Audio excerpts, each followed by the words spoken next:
Então são estas as 4 mentiras.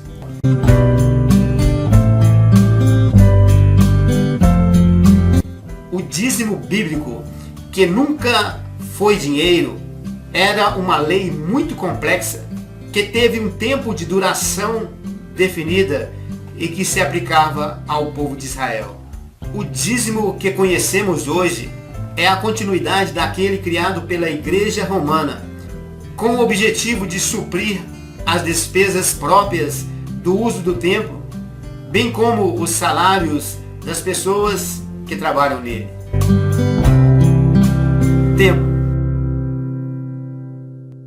O primeiro templo, que não é novidade para ninguém, foi construído num período em que a igreja estava sob o domínio romano. Num certo período da história, houve uma reforma superficial, onde sabemos que os irmãos os continuaram construindo.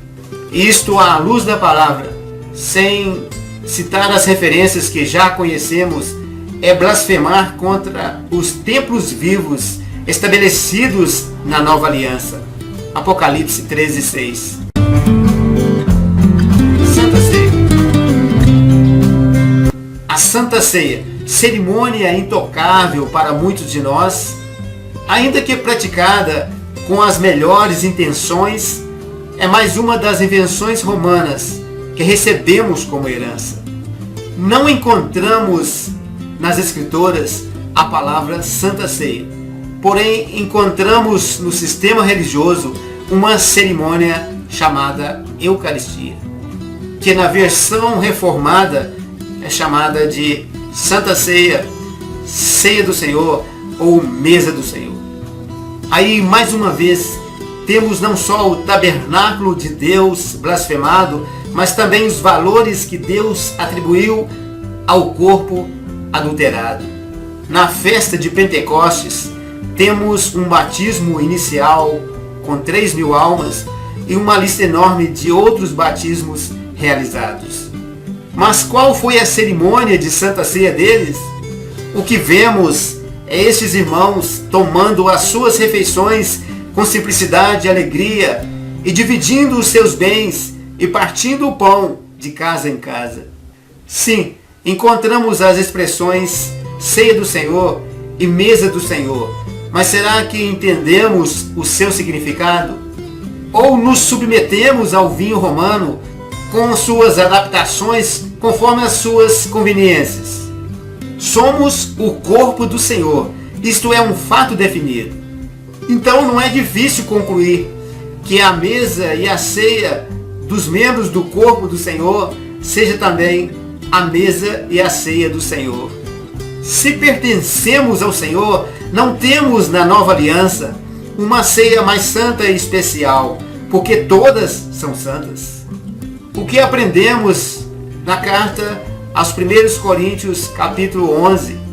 Uma instrução para realizar uma cerimônia religiosa em nossos templos? Certamente que não.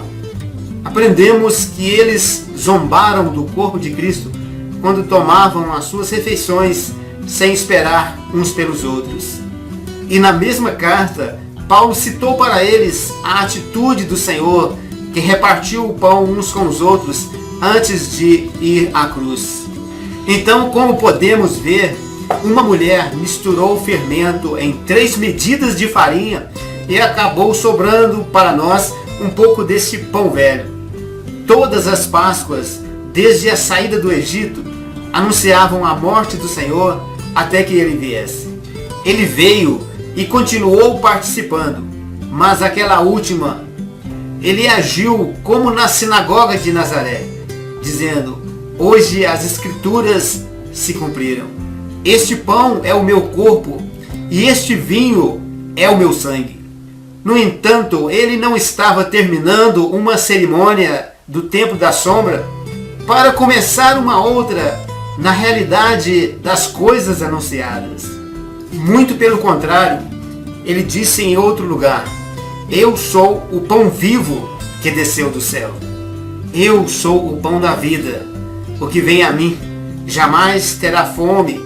O que crê em mim jamais terá sede. Se não comerdes a carne do Filho do Homem, e não beberdes o seu sangue, não tendes vidas em vós mesmos. A minha carne é verdadeira comida, e o meu sangue verdadeira bebida. Quem comer a minha carne e beber o meu sangue, permanece em mim, e eu nele.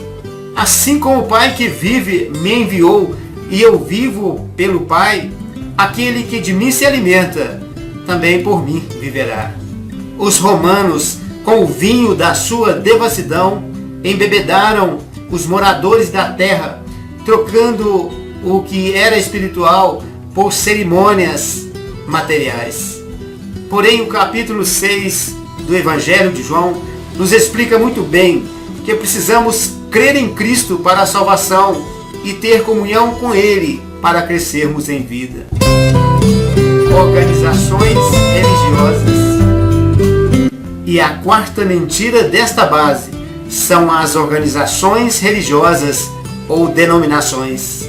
Por séculos, esse tem sido o nosso referencial. Se ele for retirado de nós, nos sentimos deslocados. E porque ninguém consegue imaginar uma igreja sem templo, aceita-se passivamente o imposto para mantê-lo. E desde criança já estamos acostumados com a Santa Ceia e os nossos grupos independentes, tendo eles nome ou não.